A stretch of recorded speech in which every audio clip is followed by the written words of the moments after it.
on the gridiron or courtside, you know what time it is. It's Sports plus life. Sports plus life. ringside or front court or field pass, we ballin', no. Knuckle up or buckle up, I tell it like it is when I'm on my show. Home run, slam dunk, knockout, or got to go. Sports plus life. Yeah. Sports plus life. Ah. Yo. What's up? What's really good? It's your boy Brandon Brevon Towns, host of that show called Sports Plus Life. You feel me? Y'all already know what's going down today, bruh. So guess what? Turn it off, turn it all the way off now. Cut, paste, don't print yet because I ain't done, bruh. But anyway, please allow me to reintroduce myself. My name is Brandon Brevon Towns. This here is Sports Plus Life, that there sports podcast where we talk about all of the necessary topics in sports and all of the necessary topics in life. And first of all, I would like to ask, how's everybody doing today? I hope everybody's good. I hope everybody's blessed. It's a nasty day out here in the Richmond, VA. It is. It's been raining all day. It's had me sluggish. I'm very late starting my podcast, so 9 times out of 10, those who are subscribers to me, those few people who actually pay attention to what I have to say on this podcast, probably won't get this until the wee hours of tomorrow morning because honestly, I have just the rain has just made me want to sleep all day. Plus, on top of that, my son had one of his friends over, and I want to say this was the first time he had a sleepover, but it was cool though. You know, it was cool. I mean, and I knew, and they just left, and I knew that I wasn't going to be able to do a podcast, you know, with my son and his friend playing video games. Boys is being boys. They're making noise. They're reacting to the game. But all in all, my kids had a good time. I mean, they're downstairs. But my kids had a good time. I hope everybody enjoyed their Easter. I had a wonderful Easter. And you know what I did yesterday on Easter? I cooked my ass off all day. Okay, so really my weekend was pretty dope. Even though I had to work Saturday, my weekend was still dope because Saturday night, fight night, Spence versus Ugas, very good fight. I'm about to get in that in a second. But, you know, I had my boys over and it was, you know, I was skeptical of even ordering that fight, even though, you know, last week I talked about it on the podcast because it's like I said, it's so much boxing coming up in the next couple of months. But it felt like such old times when my boys came over because we was watching the playoffs at first, the NBA playoffs, but I had my bros over there, man.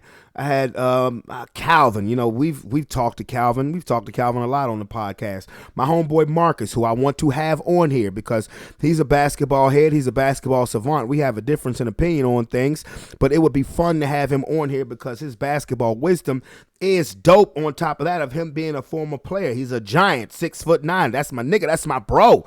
But yes, Marcus was over here. Calvin was over here. Devon was over here. Dre was over there. It was cool. Like it was Eddie. Eddie was over here. It was very cool. We had such a good time. It was about 12, 13 bros. You know, my homeboy Marcus had his beautiful lady with him. And we had a great time.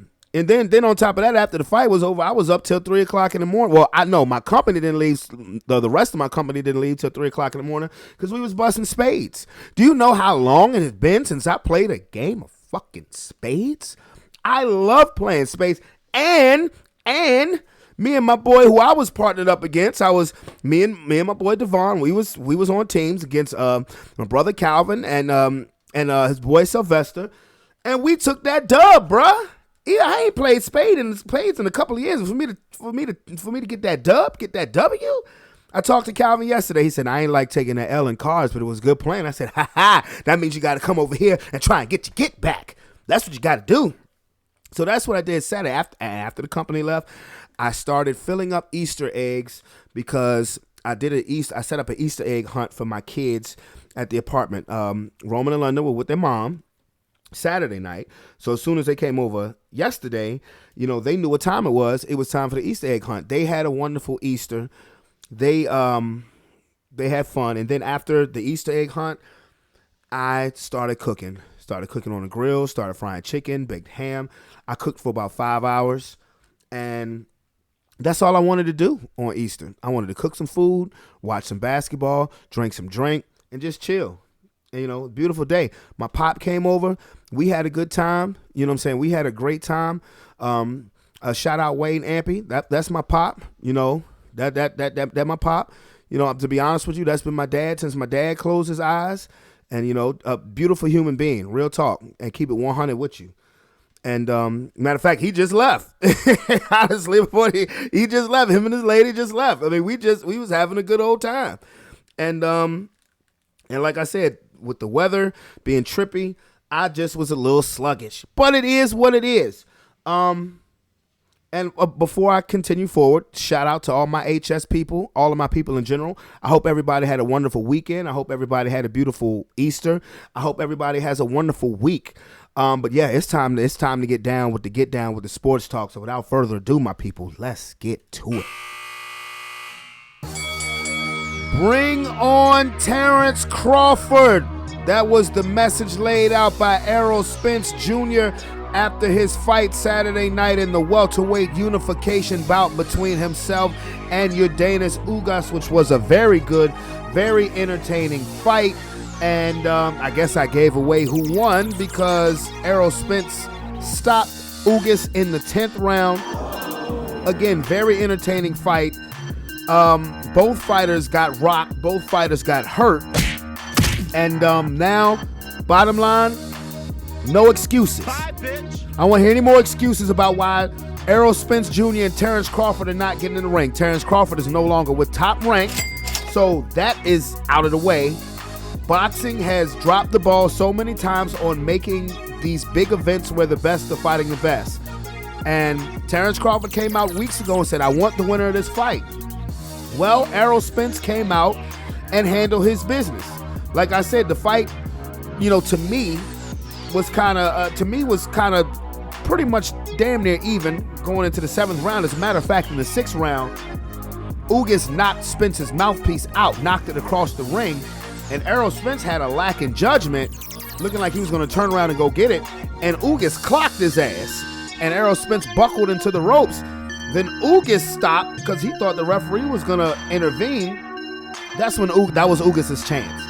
He could have really finished him off. In the next round, Errol Spence just went off on him. I mean, he hurt his eye to the point where his eye looked like it was welded shut. Come to find out, Ugas has a broken orbital bone in his eye. And so with knowing that information, stopping the fight was a good idea because I'm a fight fanatic. I'm a fight purist. I want to see a champion go out on his shield. I don't want to see a doctor intervene and stop in a fight, especially when the fighter is still upright. Now, Ugas, it got to a point where Errol Spence was just teeing off on Ugas, and Ugas wasn't giving enough in return. But it was a very good fight. It was a very good fight. It was a very entertaining fight. And Terrence Crawford said at the interview, I'm coming for that motherfucking belt. That's what he said, word for word. I wasn't saying that to be dramatic. That's what he said, word for word. So, this is what we want to see. This is what we've been looking to see for the last 3-4 years. Errol Spence Jr. against Terrence Bud Crawford, 2 of the top 3 pound-for-pound fighters in the world, squaring off unification welterweight fight. The winner will be the first undisputed welterweight champion in the 4-belt era. I don't want to hear no excuses. Biatch. Terrence Crawford sent out a tweet following the win, saying congratulations, but now the real fight begins. Let's go. Let's do this. And they're talking about, now it's only April. They're talking about them having a fight maybe by the end of the year. But I'm like, fuck, if it's just April, why wait till the end of the year? You niggas are crazy. I mean, Errol Spence has enough time for recovery to where if it's April, well, this fight should be getting made in anywhere between August and October. And I know that is later in the year, but people are talking about December. We don't need to wait 8 months for this damn fight. This fight can be done in 6. So if you ask me, this fight could be done in 4. It could be done in 4 months, where everybody would be fully recovered, because this Once again, boxing has dropped the ball on so many of these major league fights where the best need to fight the best. I mean, this is a fight that should have happened. What is 2022? This is a fight that honestly should have happened in 2019. And this is where boxing has fallen behind the 8 ball on as far as UFC is concerned, because boxing promoters, when they have opposite promoters, they pussyfoot around the bottom line too much. Okay, like we all know Mayweather and Pacquiao fought in 2015. We all know that fight should have happened in 2010. And then on top of that, the fight was horrible. And this is something that's been going on with boxing for this isn't new. This is not new. I mean, now some fights have eventually happened after being a little too late. Now, in the case of Mike Tyson and Evander Holyfield, everybody thought that Holyfield was done and that Tyson was still in his prime. We learned otherwise. Riddick Bowe and Lennox Lewis, they should have fought. They never fought. Mike Tyson and Riddick Bowe, they should have fought. They never fought. Mike Tyson and George Foreman should have fought. They never got in the ring. You know, Riddick Bowe and George Foreman, they should have fought. They never got in the ring. You know, now, when I mentioned George Foreman, people were more or less worried about his age, but when you become heavyweight champion, I don't give a damn what your age is. So Terrence Crawford, the heyday of the welterweight division in the 1980s, when you had Leonard, Hearns, Duran, and Hagler, they all, not Hagler. Hagler was a middleweight, but the welterweight division where you had Leonard, Hearns, and Duran, they all went at each other multiple times. Who's the best? You know, stop worrying about, everybody want to be like Floyd Mayweather and had his undefeated, I can't lose a fight because trust me, losing a fight ain't gonna kill your value. People think Canelo Alvarez is the best pound for pound fighter in the world. I don't. I would give him number 2 in that distinction. I think Crawford is the best pound for pound in the world, pound for pound fighter in the world. But Alvarez ain't defeated. He lost to Floyd way back when. But you can lose a fight and still recover and become pound for pound fighter in the world. The problem is that they wait so late to make these super fights where a lot of times you blow it. Anthony Joshua and Deontay Wilder should have fought in 2018. God damn! Now, if they fought now, it would be a big fight, but it wouldn't scratch the surface to where it could have been. Bullshit! Honestly, boxing blows this opportunity too much. Now you're waiting. This fight should have happened 3 years ago. Terrence Crawford is 34, 35 years old. Still the best.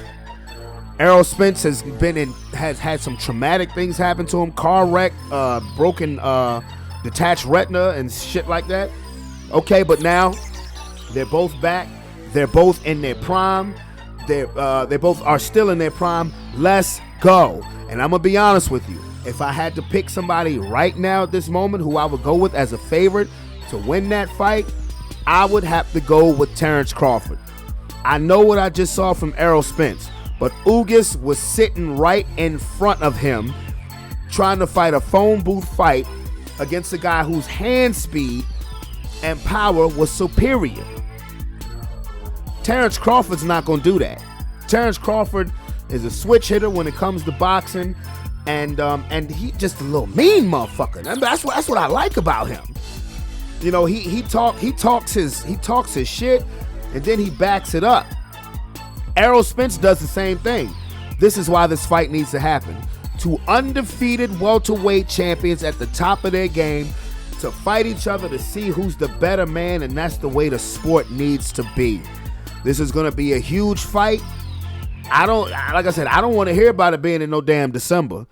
I think this fight should happen in the fall. It should happen in the fall. Right around the same time that Triple G and Canelo fight their third fight. Because I'm going to be honest with you, Crawford Spence will be bigger than the third fight between Triple G and Canelo because we've seen it twice already. We haven't seen Crawford and Spence once. And for all intents and purposes, this will probably be the only time you see this fight happen, because I believe that Spence is going to move up in weight. Now, you could see them fight again, possibly at another weight class. I don't think so. Because eventually, I think Errol Spence is going to eventually become a middleweight. Now, I think Bud Crawford will move up to 154, but I see Spence, Spence could go up and he could fight the Charlos. He could fight Canelo. I could see that happening in his future. Terrence Crawford could move up and fight one of the Charlos. But this is a fight that needs to happen. It has to happen. Errol Spence handled his end of the bargain. Terrence Crawford held his end of the bargain last winter when he beat Sean Porter. So let's go. Let's get it done. Put all the bullshit aside. Like I said, the big thing is that Terrence Crawford is no longer with Top Rank. I guarantee you that Top Rank is going to try to find their way to get their feather in the ring, to get their hat in the ring, to get a feather in their cap. They might have to miss out on this one. Because Terrence Crawford is a free agent when it comes to promotional obligations. He can make a fight with anybody. And if I'm Terrence Crawford and I truly want the biggest money fights for the rest of my career, this is just me. I would go on a fight-by-fight basis. I would sign one contract deal with these promoters, these promotion companies to fight whoever is a top-notch fighter, but I would leave. I wouldn't sign no multi-fight deal. Because that's when the fuckery starts. I wouldn't sign no multi-fight deal. I would sign a one-fight deal. I would go a fight-by-fight basis. That's what Manny Pacquiao ended up doing after he left Top Rank. So, yeah, let's go. Let's get it on. Crawford Spence, 2022. Let's go. And if that happens, because I love my boxing, your boy is going to be hyped as a beer. Oh, my goodness. And again, like I've been saying for the last couple of weeks, boxing is about to be lit as hell. This past weekend was just the beginning, because on Saturday, Tyson Fury and Dillian White fight. Next, and on April the 30th, Shakur Stevenson and Oscar Valdez fight. Okay? On May 7th, Canelo and Dimitri Bivol fights. On the next week after that, Charlo and Brian Castano fights. The week after that, 2 weeks after that, Tank Davis and Ramiro fight. A week after that, Camboso and George Kemp, and he's a beast. Him and Devin Haney fight. Oh my goodness! And then in July, Usyk and Joshua have their title fight rematch. So yeah, boxing is fitting to be lit. Boxing is fitting to be lit. Let's see. Boxing's finna be lit for the next 2 months. But now, let me change the topic and get into these NBA playoffs. And I am totally locked in to these NBA playoffs because I've seen the intensity grow and the games have been, for the most part, okay. You had your share of blowouts, but that's going to happen. But I guess I'll start with Saturday's games. The Utah Jazz won game 1 against the Dallas Mavericks. Remember, Luka's not playing because of this calf strain. I'm going to tell you, if Luka doesn't play, the Mavericks don't have a chance. That's just my opinion. The 76ers beat the Raptors by 20. They better win that damn series. The Warriors beat the Nuggets. Let me tell you something. Steph Curry came back and played, but this is why teams like the Golden State Warriors stay on the good foot. Because Steph hadn't played in a month and realizes that this kid Jordan Poole has been balling really all season. Steph decides he will come off the bench because he doesn't want to disrupt any chemistry or camaraderie going on, because this kid Jordan Poole has been balling. And even Steph still balled out, but Jordan Poole threw up 30 in his first career playoff game. And if the Warriors, they just have them another weapon. They got another weapon. They do. They need to take advantage now before somebody comes and offers Jordan Poole a boatload of money.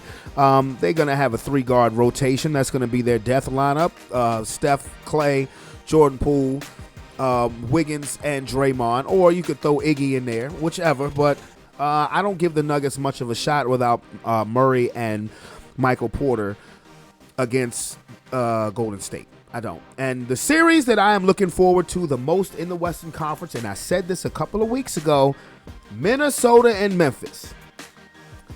Memphis finished with the second best record in the NBA. Minnesota had to play in the play-in game, which I said I'm so glad that they won because, again, I think the play-in is stupid. I mean, given I can understand the circumstance of the Eastern Conference. As far as the play-in is concerned, let me be clear on this now. I would not have the play-in game. First of all, I would do away with the 7-8 matchup in the play-in. I would do away with that. If you're the 7th seed, you're in. As far as the 8th seed goes, it should only be an 8-9 matchup, only if the records are games different. Because I can understand in the Eastern Conference where the games seed 7 through 10 were all separated by a game. In the Western Conference, you had Minnesota 46-36. Their record, the difference between their record and the 10th seed San Antonio Spurs was 12 games. And, of course, Minnesota beat the Clippers. Patrick Beverly is celebrated like he won a championship, but I ain't mad at him. And then the Pelicans beat the Spurs, but then the Pelicans beat the Clippers. Paul George tests positive for COVID the day before the game. They end up beating the Clippers.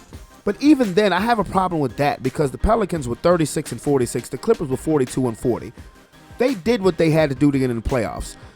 I think that's stupid.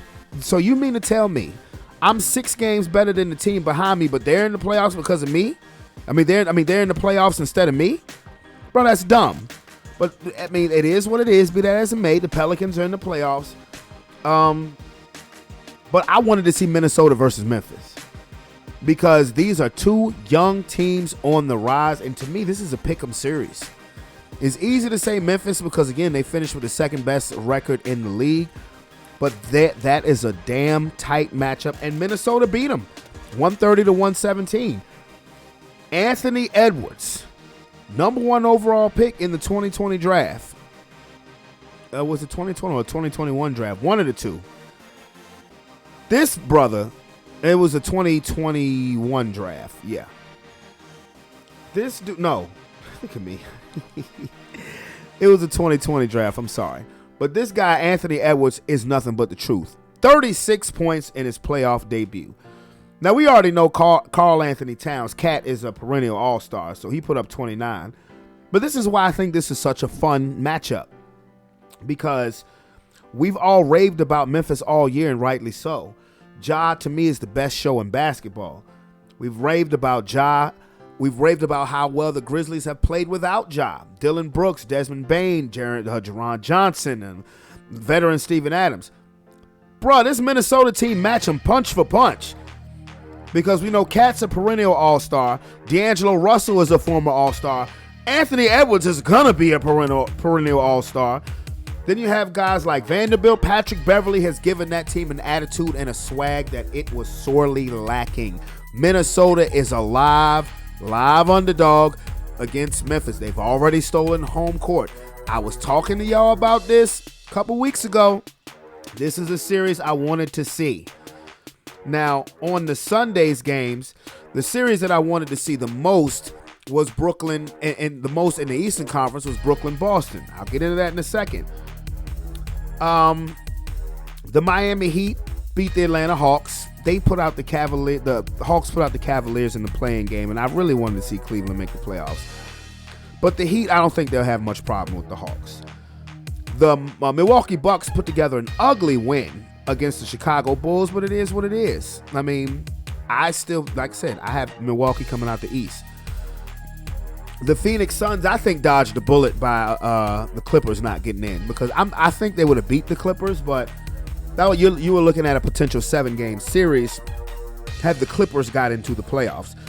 I would be hard pressed to see the Pelicans even winning a game.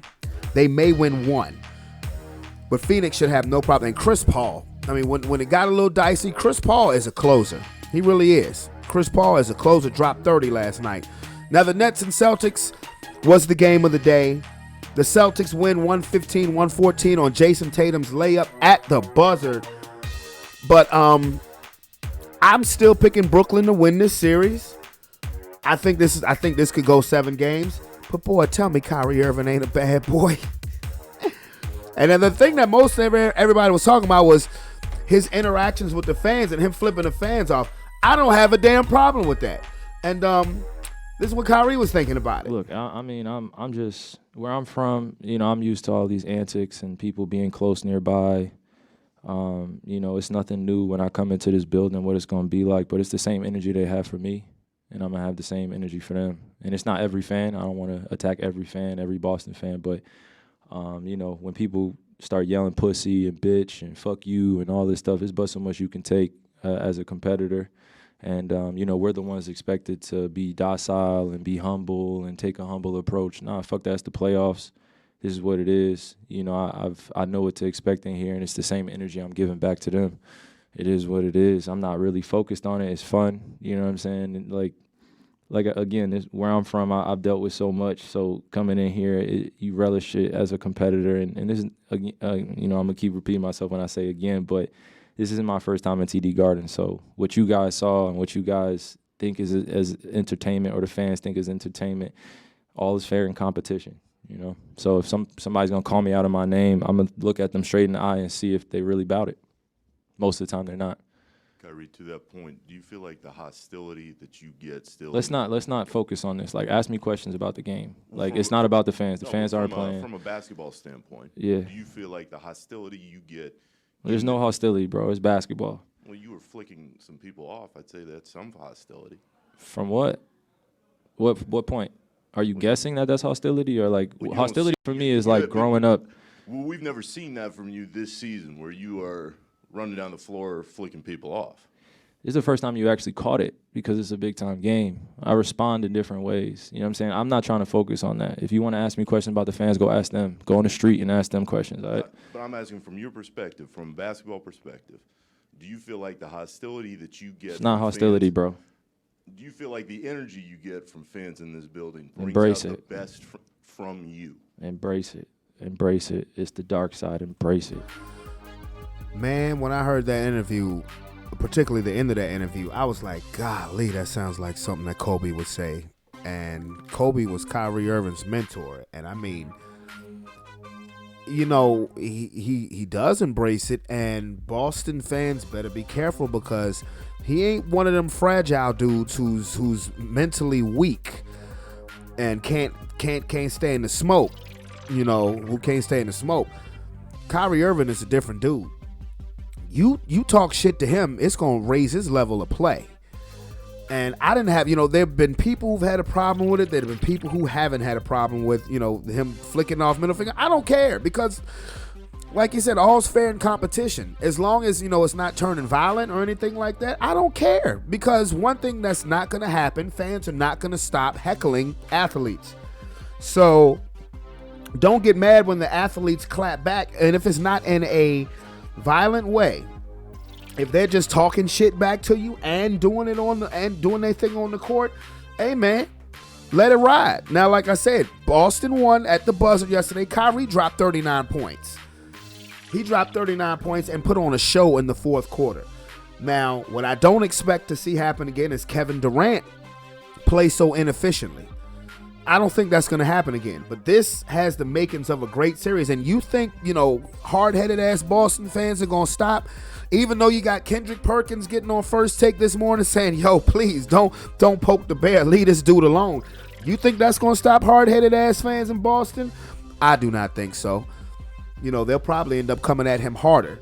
But I think KD is that ace in the hole. Now, the one thing that happened the day after I did last week's show, when I picked Brooklyn, was Bruce Brown opened his mouth, saying because they don't have Robert Williams, and calling out specific players like Al Horford and Daniel Tice, and even KD was like, "What did he say? What's wrong with you? Like, no, he need to shut the hell up. What's wrong with y'all?" Even if Brooklyn has a decided advantage, you don't give another team bulletin board material. And that's exactly what Bruce Brown did. Then on top of that, he played like crap yesterday. So, my dude, if you're going to give bulletin board material, if you're going to stick your chest out, if you're going to talk, if you're going to sit there and talk that talk, you as an individual better be ready to back it up. You got to go on the basketball court and play way better if you're Bruce Brown. You have to, especially if you're going to say, oh, yeah, we can do this because this person on that other team and that person on that other team and blah, blah, blah, blah, blah, blah, blah, blah, blah. You better do a whole lot more than 5 points in 37 minutes. Sorry, bro. And I also think that it would behoove the Brooklyn Nets to play Drummond a little bit more. And why the hell isn't Blake Griffin and LaMarcus Aldridge playing? I don't understand what Nash's logic is, but I mean, in particular, Aldridge, who can give you back to the basket and mid-range jumper effectiveness. But I mean, we'll see. It's just game one, but it was a great game. It was an absolutely awesome game.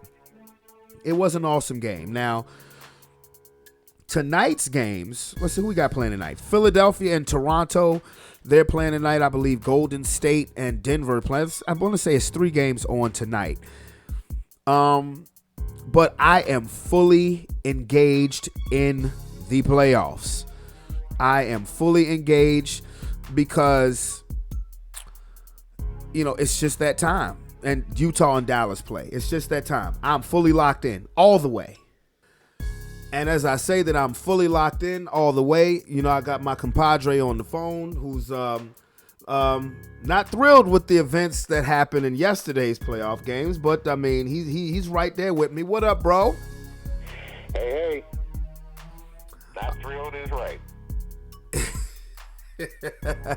Well, okay. Well, let's go ahead and start right with your squad, the Chicago Bulls. Let's not. Let's take it in order. Let's go with the first games first, because those games set the tone of a microcosm of my playoff experience so far, NBA wise. So let's go with the other games first. We'll circle back around to the. Oh well, if you want to go in order, that's perfectly fine. That's perfectly fine. Let's see. Now, the first game was Utah against Dallas. That was Saturday, Utah versus Dallas. I said earlier that if Luka's not playing, then to me, Dallas has no chance. Luka didn't play, but Dallas was close. That indicates that Utah is right for the picking. They're not a real playoff team, because they should have walked the dog. Literally, they should have walked Dallas into the ground. But that game was close. It was close. So okay. So what do you think what do you think is going to be the end result of that series? I think if Luka comes back and can be 80% of Luka, Dallas could win that series. I'm not going to say this game was a one-off and Utah was off. I watched the game, and Utah is what they are. And they are what they literally are what they've been all year. Not even a real Jekyll and Hyde, mostly Hyde. And I would not be surprised. I mean, they're going to break up the band. I wouldn't be surprised if Gobert is elsewhere next year. It won't be Mitchell. It'll be Gobert that's elsewhere. I would not be surprised if he's gone. You think Quinn Snyder? You think he might be gone? I think so too. They went from looking like, a couple years ago, looking like world. Well, they were the number 1 seed last year. Yeah, and now they look like they look like they took advantage of their schedule, in the weak parts and some COVID stuff, but they don't scare anybody. So I think if Luka is 80% Luka, Dallas could potentially win that series based on team cohesion. There's a disconnect with them. I don't know whether it starts with Mitchell and Gobert. Clearly, they don't really get along anymore. But I think it might be bigger than that. So that's my take on that series. Well, I'm pretty sure Dallas fans hope that Luka gets back. Unfun fact for the Mavericks, they have not been out of the first round of the playoffs since the year they won the championship. That was 11 years ago. Well, this is their chance. If they can get Luka back, this is their chance. Yeah, and they have the home court advantage. Well, they've lost the home court advantage for now. The next game is the series that I was talking to you about a couple weeks ago and last week, the series that I'm looking forward to the most in the Western Conference, Memphis and Minnesota. What is your opinion? Well, so at the end of the day, Memphis defense, can they stop Minnesota's offense? Now, Minnesota has a couple good defensive pieces. Like Edwards is a good on-ball defender. Beverly. Right. Grizzlies hang their hat on excellent team defense. They're going to need it. They're going to need it. Unless, a Cat reverts to old Cat or something, they're going to need it because Minnesota got a lot of firepower. Yes, they do. To just keep throwing at them. And from a Memphis perspective, they don't have that. They have Ja, who is the only consistent firepower. The other people, if where you get it from, it's not going to be night in and night out. Ja, you're going to get it night in, night out. Minnesota, you're going to get it night in and night out from at least 2 dudes, maybe 3. Yep. What I was looking forward to, this is why I wanted to see Minnesota beat the Clippers in the play-in game. Because I saw the potential series between Memphis and Minnesota, 2 young and up-and-coming teams, brash, brash, they want all the smoke. But as far as the series, to me, it's a pick-em series because, to be honest, we've marveled at Ja all season long, and rightfully so. When you look at these matchups, pound for pound, Minnesota's the more talented team. They're the more talented team. Ant-Man is coming. Anthony Edwards is a beast. Cat is a beast. D'Angelo Russell, he's a beast. Then you have the role players. Their leader is Patrick Beverly. Make no mistake about it. They didn't have this swag and toughness and talk, when Jimmy Butler was on the team. Patrick Beverly has instilled toughness in them that they're feeding off of. Vanderbilt, Malik Beasley. Memphis is in trouble. They're in a world of trouble. Because, everybody made fun of Minnesota when they beat the Clippers because of the celebration. That was more or less Patrick Beverly, celebrating about beating his old team. But Memphis is in a bunch of trouble because Minnesota, with every win that they get, they're probably the most confident team in the playoffs right now because there's no expectations of them. They have nothing to lose. They're playing with house money. They are dangerous. Yeah, you might be right there. They are a dangerous team. They're a young team. And you think somebody has been doing some real good work in that front office in Minnesota. Karl Anthony Towns, #1 overall pick, has panned out. Anthony Edwards. It didn't work out with Wiggins. Anthony Edwards is working out with him. I guarantee you next year he will be an all-star.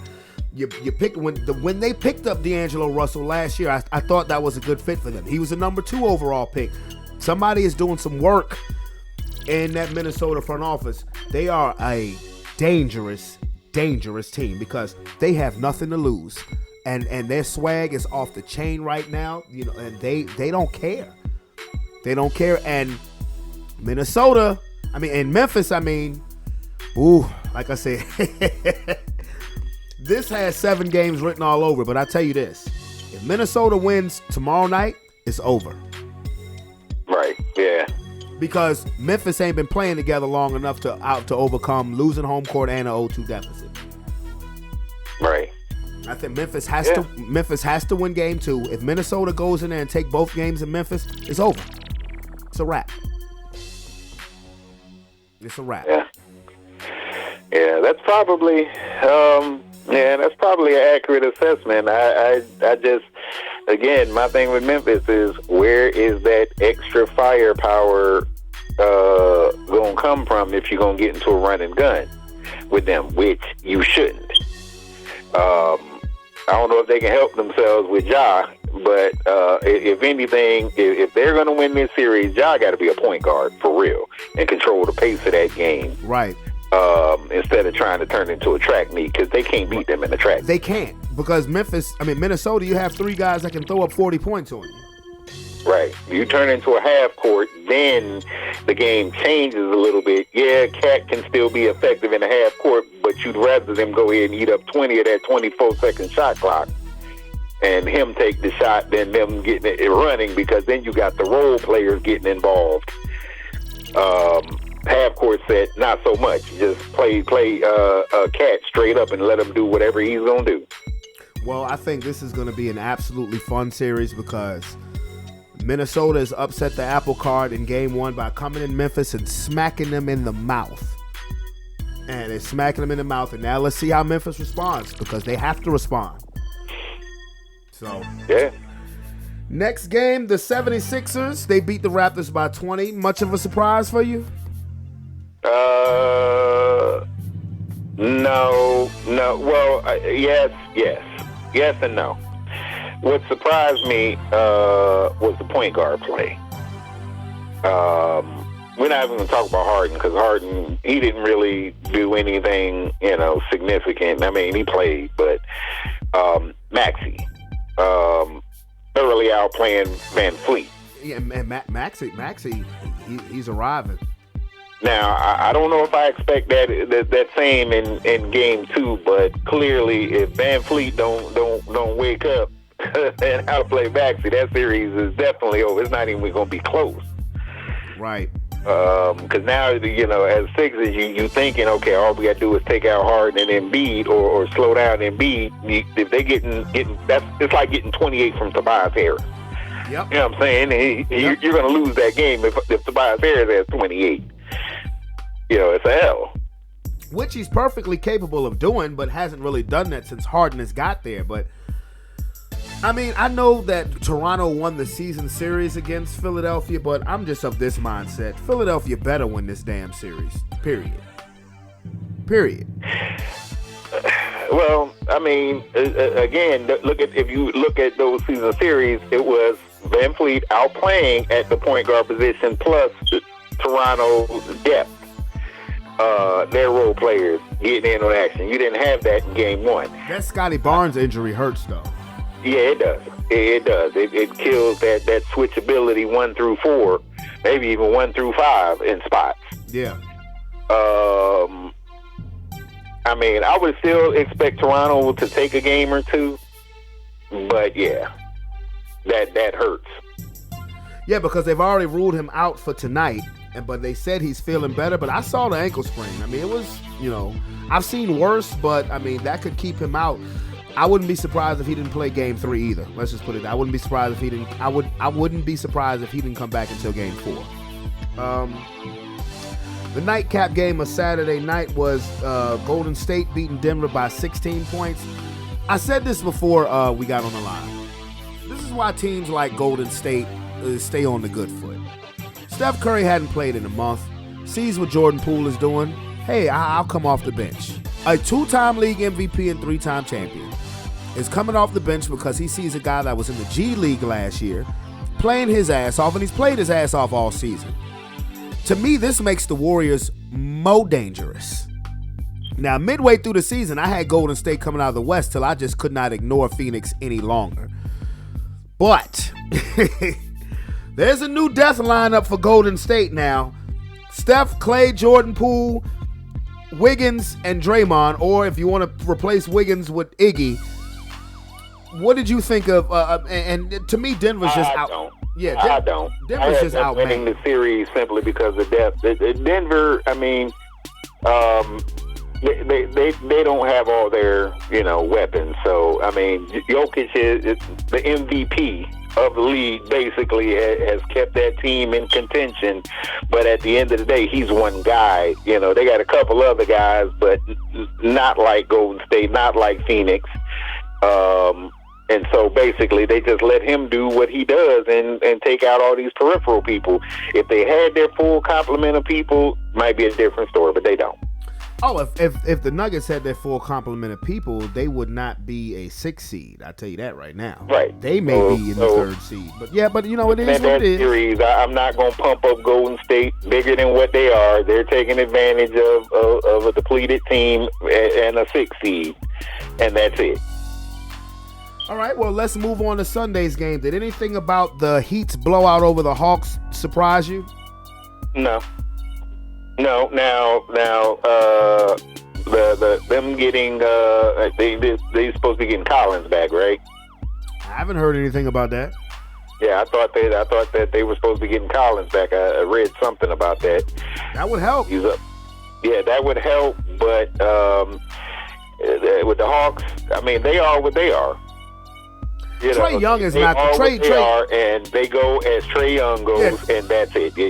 Every now and then you'll have these games from Bogdanovich and again these peripheral people. But as Trae Young goes, the Hawks are going to go. Yeah, Trae Young is not going to play that bad again, but the Heat's depth is going to be way too much. I think the Hawks will get a game.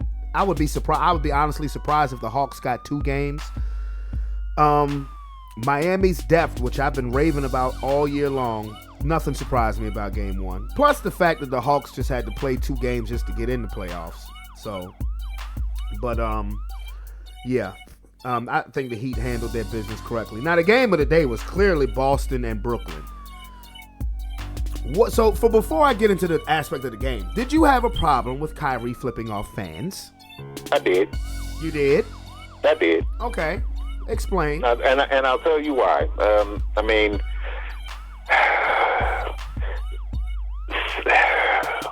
sensitive ass. I mean, just soft as just wet, shitty toilet paper. Just sensitive. Like it's okay.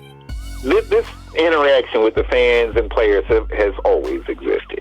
It has. It's always, and some of it is lighthearted, whether it's the Spike Lee, Jordan, Spike Lee, Reggie Miller, Jack Nicholson, and then some of it is a lot heavier than that. Now, we're not in their shoes, so the fans can and will, haven't been to games, they'll say some fucked up stuff.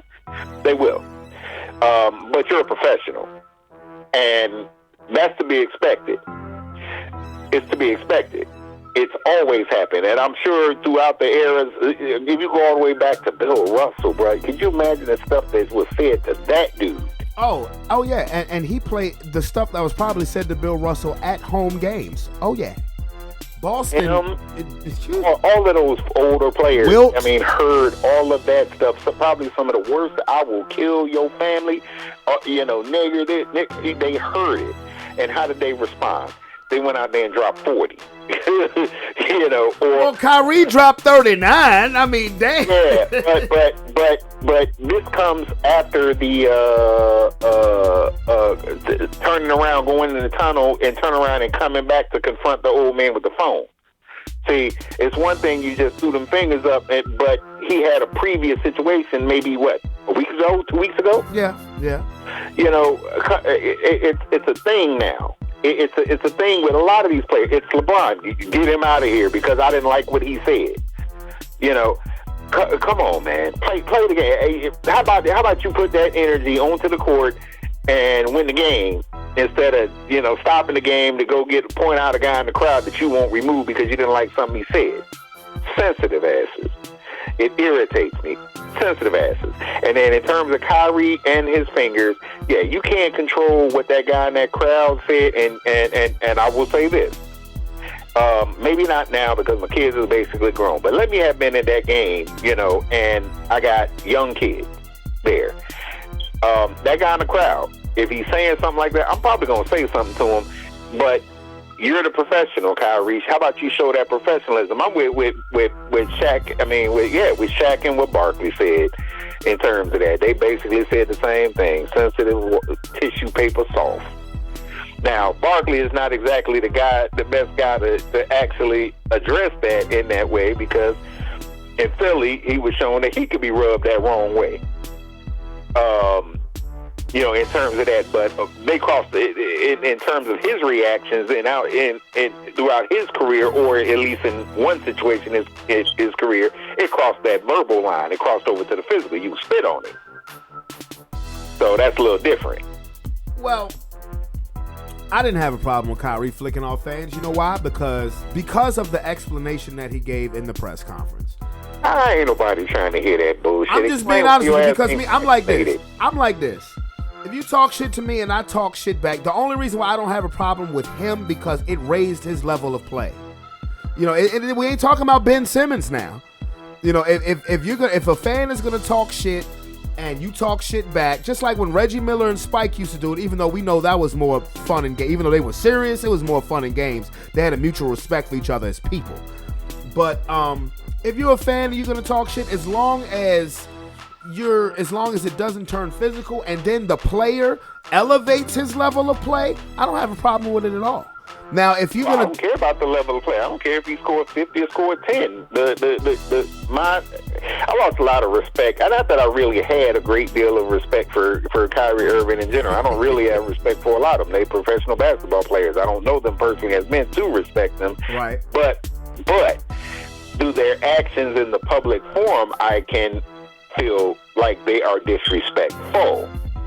And Kyrie, a lot of the things, I mean, we just agree to disagree on our respective viewpoints on vaccinations.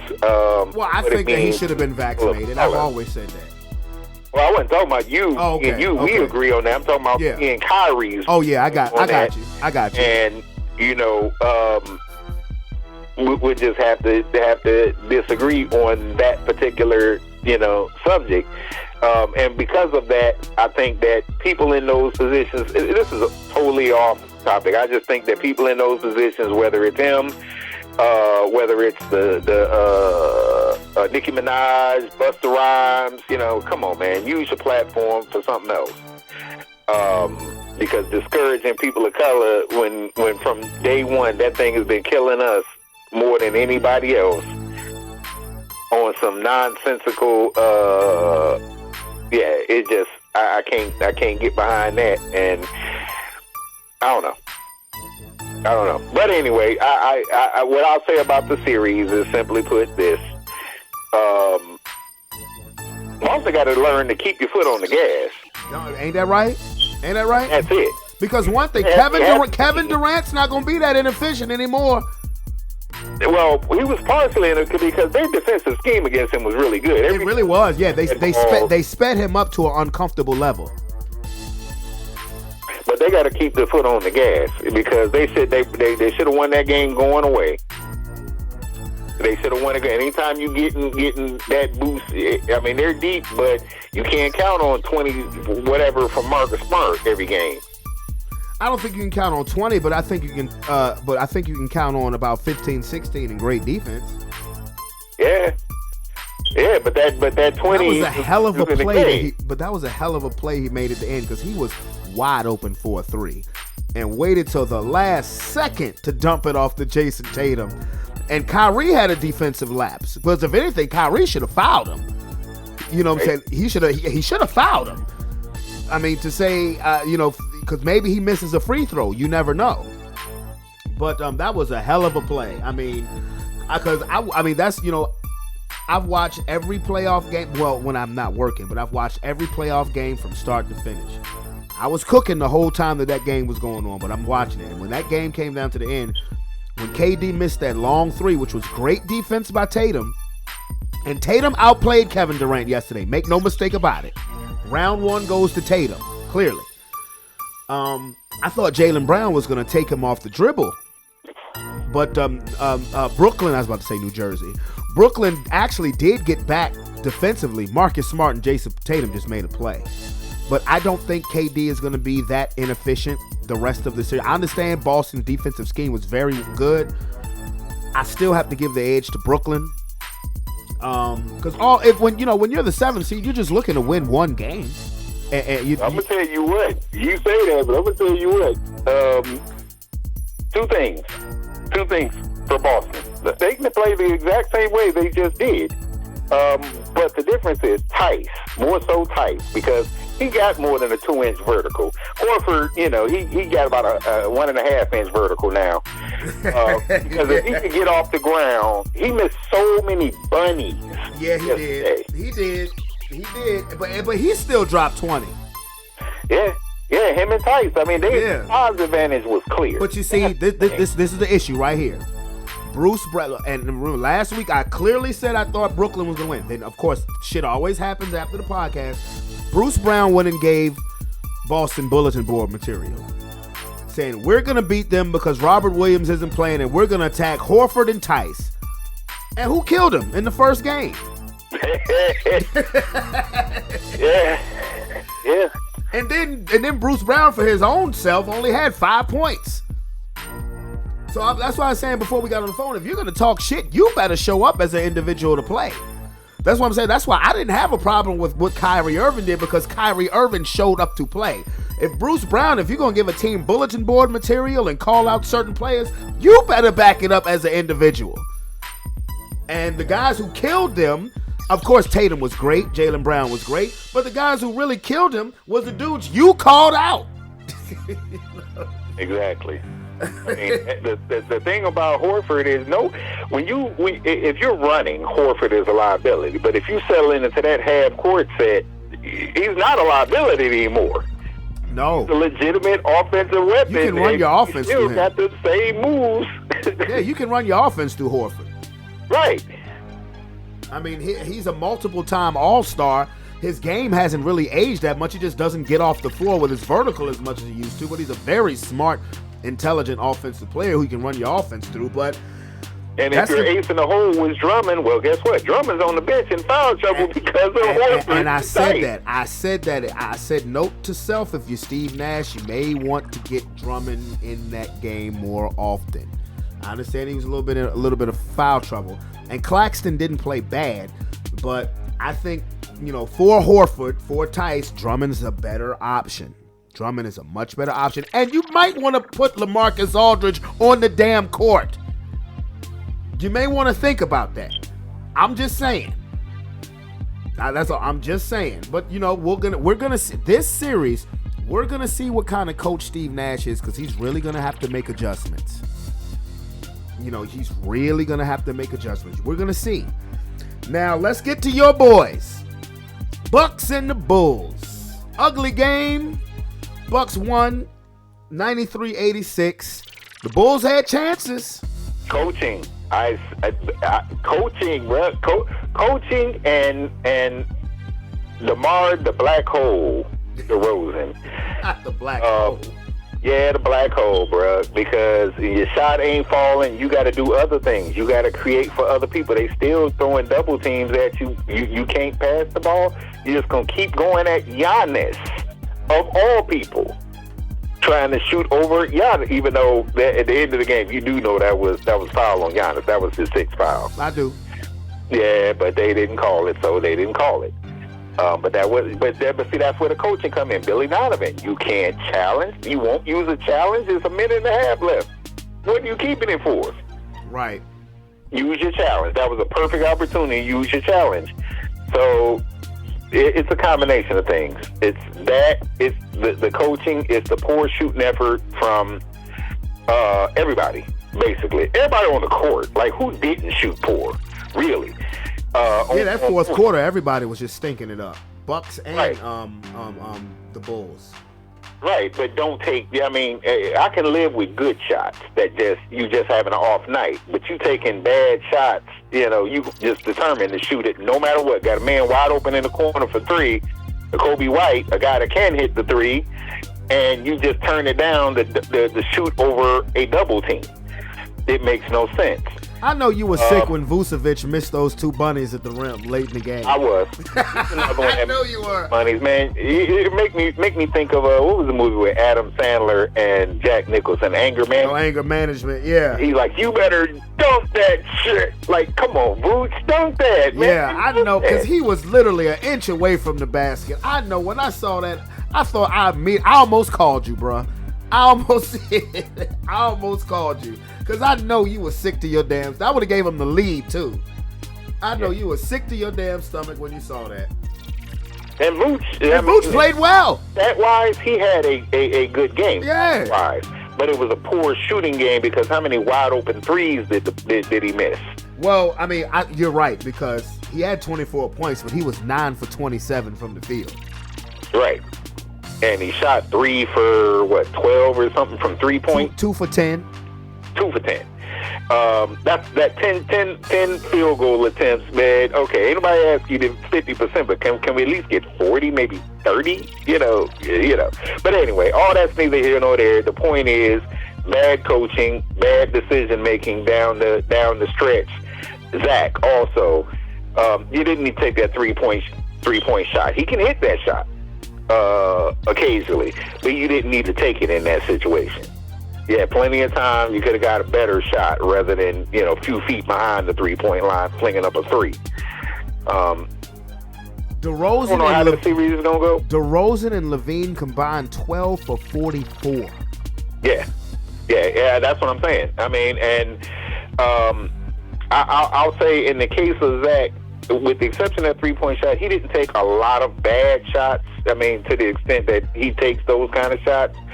But DeMar I keep going back to that shooting over double team. Yeah, DeMar, he can hit that, but say that shit for like a game on the line type situation, and channel your Spurs, DeMar, where you look to create, because you got to get them role players. I mean, if them dudes is wide open, you got to pass the ball to them. Instead of taking them contested shots, particularly over Holiday and Giannis. Come on now. It makes no sense, and it's because we're not a great rebounding team. So basically, it's a one and done. It's that shot, and then it's going back the other way because we just not a great rebounding team. That size thing is the issue. I expect the Bucks to shoot a lot better. They're probably gonna blow us out in game 2, but I mean, I would expect that we would actually put the ball in the basket too. Now, the defensive side of the ball, I was encouraged that they actually started playing defense, but the absence of Lonzo is glaring. Oh, yes. Absolutely. Yes. It's glaring. Lonzo plays, then, it's a competitive series in my mind. They still would have us with the size, and they still are the defending champs, but it's glaring. It's glaring. It's glaring because you can kind of see the effect. Caruso is a black hole on offense. He need to work on that in the offseason. But you can see his impact. Defensively, he was all over the place. Right. And Lonzo is exactly the same way. So you got two dudes that hands active, hitting passing lanes and all that. And that's the crux of your defense. You ain't got no true shot blockers. So that's the crux of your defense. That on ball, man on man thing, and if you can take it, no one's gonna stop Giannis. No. So that's but you want to make him pick that ball up. If he's trying to get into the paint area, you want to make him pick that ball up because you drifting somebody double team or can get a hand in there and smack it out or something, and you want to be able to. Same thing with Drew Holiday. You don't want to have to shade over and double team if you don't have to. Middleton, you don't want to have to double team if you don't have to. Giannis is the only one you worry about. Well, what is how do you think the series is going to unfold? The Bulls are going to win a game. They're going to win a game, despite what the record. People can say the record, but the Bulls have been a bad team for a number of years, so it's not surprising the Bucks have the record. They've had Giannis for a number of years, so it's not surprising they have the record against them. But the Bulls could have stole that game yesterday. They're going to take at least one game, and I think the other ones may be closer than people think. It just depends, and that's all you want, because you're talking about the defending champs versus a perennial non-playoff team first trip as currently constructed to the playoffs. So the expectation is not. I don't think anybody's expectation that they were going to. And plus, y'all not at full strength. Milwaukee is at full strength for all intents and purposes. Even full strength. Even if Lonzo was there, I don't think that would have been a moonshot, expecting them to come out of the East. They did better than expected. I would expect them to continue to get better with some adjustments, perhaps next year, depending on what they move and acquire. But they're trending up, and that's all you can ask for. Well, okay. Well, we shall see as this series plays out. Now, the final game one of this playoff weekend was Phoenix and the Pelicans. Did anything surprise you? I didn't think so. I mean, honestly. Yeah, this is that literally it shows why this shouldn't even be a play-in. Right, exactly. I don't think the Pelicans belong in the playoffs. I think the Suns got a big sigh of relief when they didn't have to play the Clippers, because I wouldn't have picked the Clippers to beat them, but I would have seen a potential 7-game series on the horizon. I would be shocked if the Pelicans got a game. Again, I don't think they'd belong in the playoffs. I don't like the play-in format. I explained earlier, Tony, before we got on the line, that if you're hell-bent on doing a play-in game, first of all, I would take the 7-8 matchup totally done. If you're a 7 seed, you're in. If you're a 10 seed, you're out. I would leave it as an 8-9 matchup, only if the difference in record between the 8th and the 9th seed is a game. That is it. One game. Because you mean to tell me that the Los Angeles Clippers, who were 42-40, not great, but as an 8th seed, but a winning record, and then you have the Pelicans, who are 36-46. 6 games worse, are now in the playoffs, and the Clippers aren't. I have a problem with that. They'll get it, and it might say something drastic. I hope this doesn't happen, but, you know, with this playing format, what happened, hypothetically, what would happen if Booker got hurt against the Pelicans and is out, is done for the year? I think the impact of that on the entirety of the playoffs.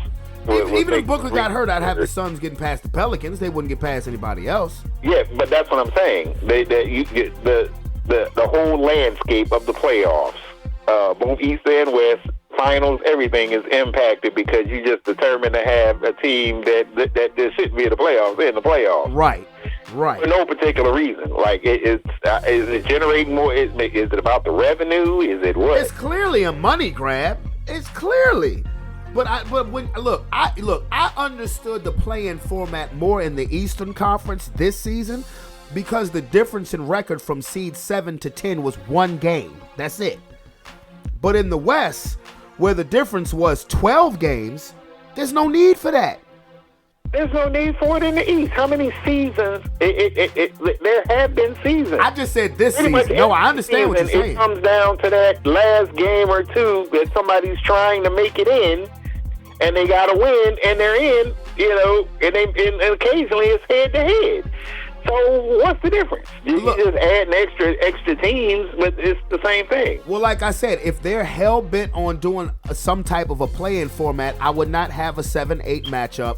I would do an 8-9 matchup only if the records were separated by a game, which means if the 8th seed is 42-40 and the 9th seed is 40-42, too damn bad, you're out as a 9th seed. I wouldn't do that. They should have just literally, they should have just won one more game during the season, and that's it. I would not do it. I ain't mad at you. I ain't mad at you for looking at it that way because I don't like the play-in format anyway.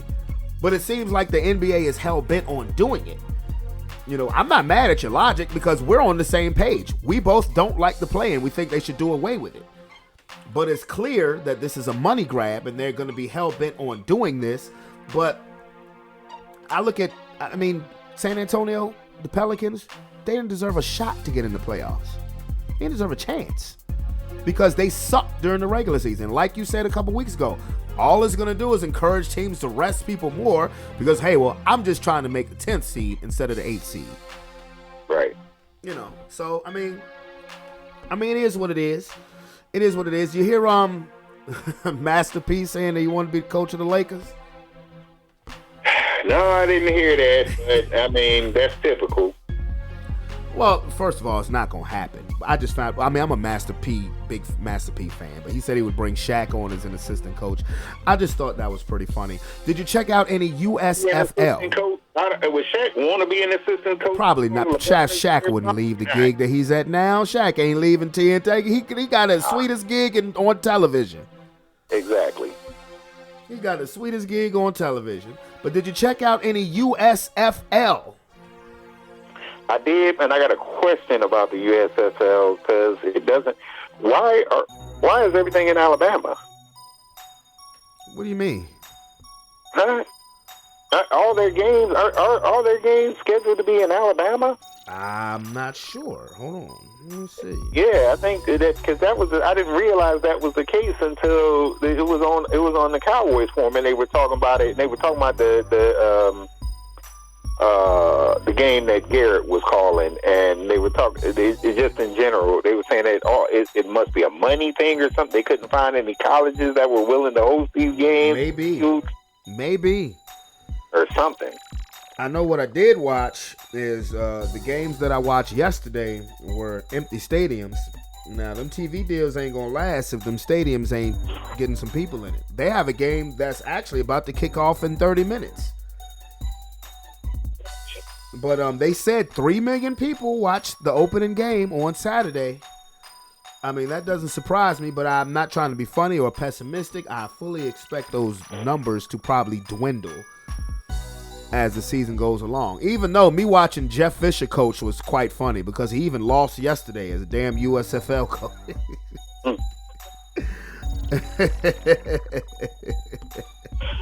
I don't know. It may take a minute for people to catch on, and then maybe, I don't know.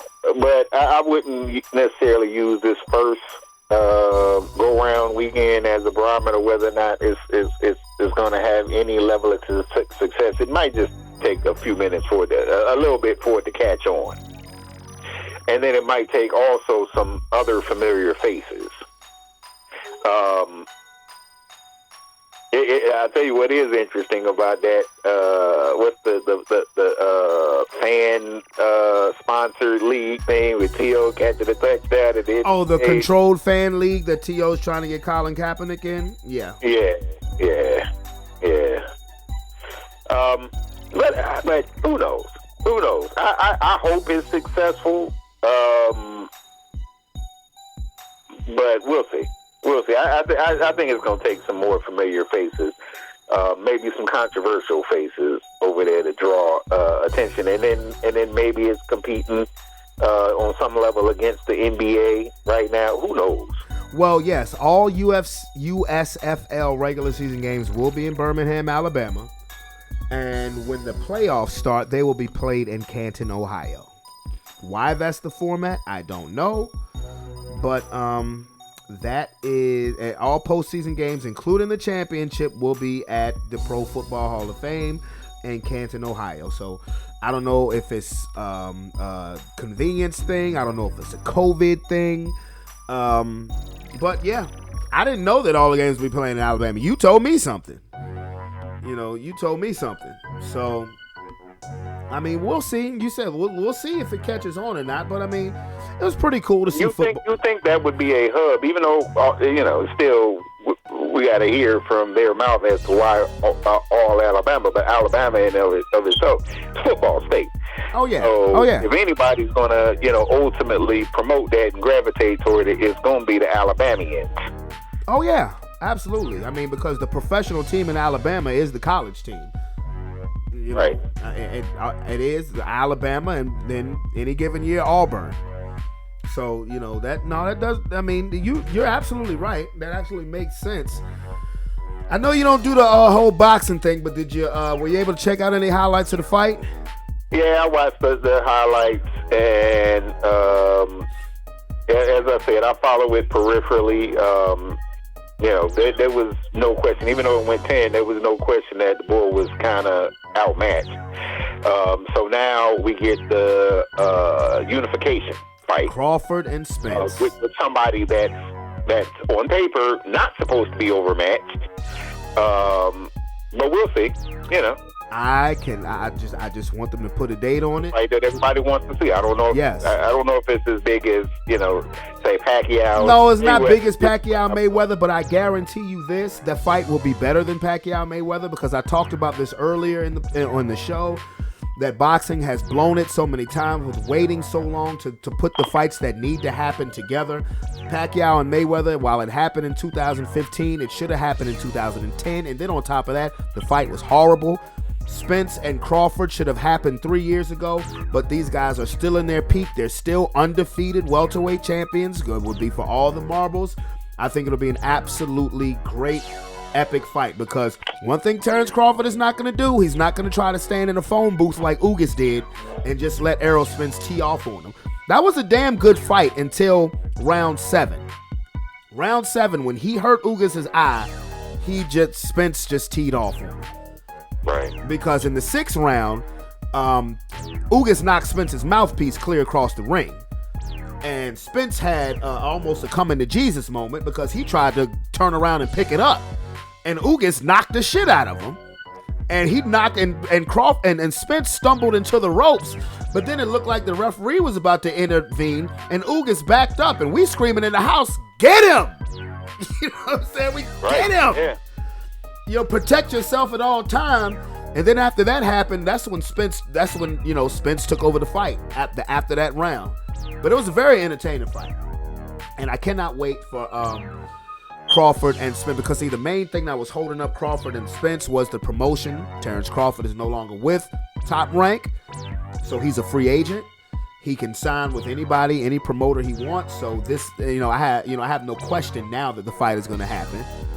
because it really wasn't the two fighters that didn't want to fight. It was the promoters. You have Al Heyman on one side, you have Bob Arum on the other side, and they don't like doing business with each other.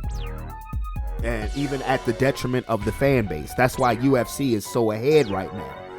But it's no question that the fight will happen. It will be a huge, huge, huge fight. And that will be must-see TV. I can't wait. But brother, man, I'm about to go make my kids some dinner. And I'm gonna be Wednesday. End of Snowfall. I know the season finale is Wednesday. It's the series finale. No, remember, next, they have one more season. They confirmed it last week. Next year, season 6, yes. Season 6 will be the final season. Yeah, I read that last week. Season 6 will be the last season of Snowfall. Yeah, I hated to see it, but this season has been crazy. Yo, Louis gonna get everybody fucked up. Yeah, I think Louis about to get killed. Yeah, That's what I think she's the one that Franklin shoots. You think so? Yeah. Ooh, what's that gonna do between him and Jerome? No, what's that gonna do? Well, you know, but then again, it could be Jerome. It could be Jerome. I just think somebody pivotal is gonna die, and it can't be certain people just because of the nature of the show. It can't be certain people. You know who I think gonna take Louis out? Bo, the cop who just got suspended because trying to put the hit on Kane. You might be right. You might be right, but then so Louis goes, what do you do with Jerome's character? Because his character has no purpose without Louis. Jerome may disappear. Muscle. He may disappear. I don't know. And that's my favorite character. Can't get rid of what's his name? White dude, CIA. Oh, Teddy McDonald. Yeah, you can't really get rid of him because then you have no like antagonist, so to speak. And he got him a ride or die chick with him now. And there's no point in getting rid of Gustavo, my man, the Spanish dude. Gustavo, yeah, I love Gustavo. There's no point in getting rid of Gustavo. He's peripheral. Hey, I was tripping how Scully laced the chocolate fountain with LSD. They still ain't figured out that it was him yet. But at the same time, they know Scully did it, but it was harmless. Like, literally, because that's just how he's wired. He do that stuff, LSD, and he put it under the veil, of sort of like the Indians did when they were doing opium. And help them see the world clearly and get visions that God was talking to him. So, he wasn't trying to hurt nobody. Yeah, that was pretty funny, getting everybody high. Everybody was messed up. When I saw Gustavo rolling around in the grass, I about fell out my chair. I said, he is done. I think something's going to happen with Lee. Yeah, I think Lee. I think Lee. Him and Wanda are not going to go away because something's going to happen with him. I think Lee is going to end up turning because Lee really don't want to even be in the life no more. Lee's coming to jail. He might be the dude that Kane's people strike back at. Might be. Yeah, it might be. It might be because Lee is half thug, half activist now. Yeah. But yeah, we shall see. But I'm gonna hit you up this week during this series. So I'm gonna get at you, broski. Yes, sir. All right. All right. Later. Oh, man, I'm going to say it again. My man, Tony. That's my dude, man. Yo, if y'all don't watch if y'all ain't into Snowfall, y'all need to get with it. Snowfall is the shit. This is season 5. Season 6 is going to be the last season. Snowfall is the shiznai. I ain't going to lie, though. I was loving the season finale of Power, Tommy's version of it, Tommy's show, Force. Yes. I absolutely loved it, but with that being said, with a buzzer. I had a idiotic moment last week because last week I did another track. I don't do tracks as often as I used to, but I did do one, and I'm like, how the hell I forget to mention my own self with my own stuff that I done. But I mean, it's all good. The name of the song is called Random Shh. Well, basically short for random shit. It's a hip hop track, and yeah.